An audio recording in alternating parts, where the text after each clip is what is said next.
Hydrostatic pressure बढ़ाने से GFR पे क्या असर होता है, डिहाइड्रेशन का जीएफआर पे क्या असर होता है, हाइड्रोस्टैटिक प्रेशर बोमेन कैप्सूल से जीएफआर पे क्या असर होता है, ऑनकोटिक प्रेशर का क्या इफेक्ट होता है जीएफआर पे। ये सारे कॉन्सेप्ट हम समझेंगे और बहुत ही आसान तरीके से मैं आपको ये समझाऊंगा।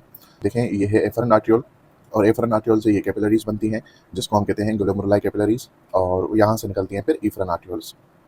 ये जो कैपिलरीज होती हैं इसके नीचे है बोमेन कैप्सूल और यहाँ से नेफ्रॉन निकलता है। इन दोनों का आपस में होता है कॉम्पिटिशन। हमें पता है जब हाई ग्रेडियंट और लो ग्रेडियंट हो आपस में, अगर किसी एक चीज़ का हाई ग्रेडियंट हो, हाई प्रेशर हो, और दूसरी चीज़ का लो ग्रेडियंट हो, लो प्रेशर हो, तो चीज़ें high gradient to low gradient जाती हैं। बिल्कुल ऐसा ही है।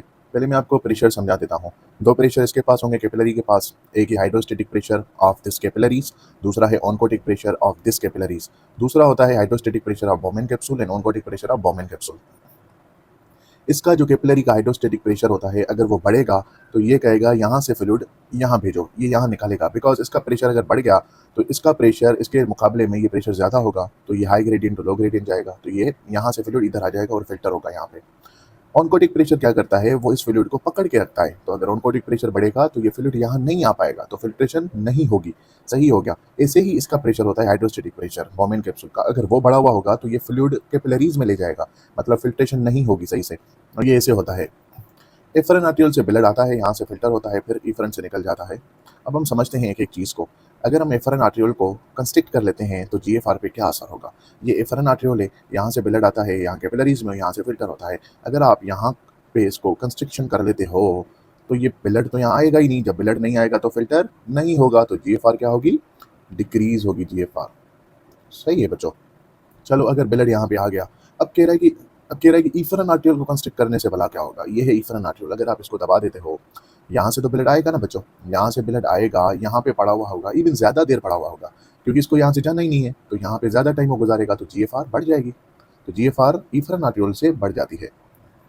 अब कह रहा है किसी पेशेंट को डिहाइड्रेशन हो गई है तो क्या होगा। बच्चों, किसी पेशेंट में डिहाइड्रेशन हो गई है, ब्लड लॉस हो गया है, डायरिया है, वोमिटिंग है, तो उसको हो जाएगी हाइपोवॉल्यूमिया। तो ब्लड यहाँ पे कम आएगा तो जीएफआर कम होगी, तो डिहाइड्रेशन से जीएफआर कम हो जाएगी।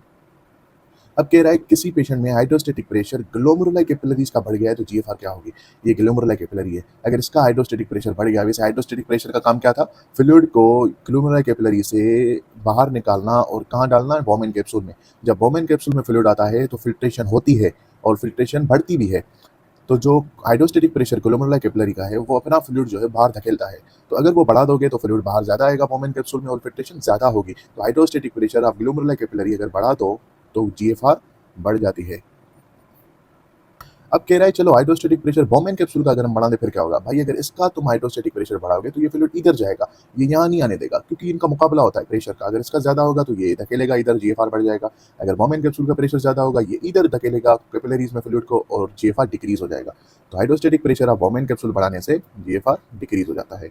अब कह रहा है अगर oncotic pressure of glomeruli capillary का बढ़ाओ तो क्या होगा। मैंने कहा ऑनकोटिक प्रेशर का काम होता है फ्लूइड को पकड़ के रखना। अगर ये फ्लूइड को पकड़ के रखेगा, यहाँ पे फ्लूइड जाएगा ही नहीं, तो जीएफआर तो फिल्ट्रेशन होगी ही नहीं, तो जीएफआर डिक्रीज हो जाएगा। तो oncotic pressure of glomeruli capillary बढ़ाने से जीएफआर डिक्रीज होता है। अब कह रहे हैं चलो कंस्ट्रिक्शन ऑफ यूरेटर का क्या असर होता है। भाई, यहाँ पे तो यूरेटर है ही नहीं। देखो, किडनी में जब आप किडनी के स्ट्रक्चर में जब आप यूरेटर को दबाते हो तो यहाँ पे यूरिन वापस आ जाता है। अब कंस्ट्रिक्शन ऑफ यूरेटर कह दो, स्टोन कह दो, और कोई भी ऑब्स्ट्रक्शन कह दो, अगर कर दिया आपने तो यूरिन फ्लो वापस आएगा और इसका प्रेशर बढ़ाएगा बोमेन कैप्सूल का। जब आप बोमेन कैप्सूल का प्रेशर बढ़ाते हो तो जीएफआर डिक्रीज होता है। हमने पढ़ा ना, बोमेन कैप्सूल का प्रेशर बढ़ा तो ये फ्लूइड इधर धकेलेगा ग्लोमेरुलाई कैपिलरी में, ये फिल्टर नहीं होने देगा यहाँ पे। तो कंस्ट्रिक्शन ऑफ यूरेटर से जीएफआर डिक्रीज होता है। समझ गए बच्चों। अब एक सवाल है, oncotic pressure of Bowman capsule बढ़ाने से क्या होगा जीएफआर पे। ये इसका जवाब आप लोग मुझे कमेंट बॉक्स में दोगे।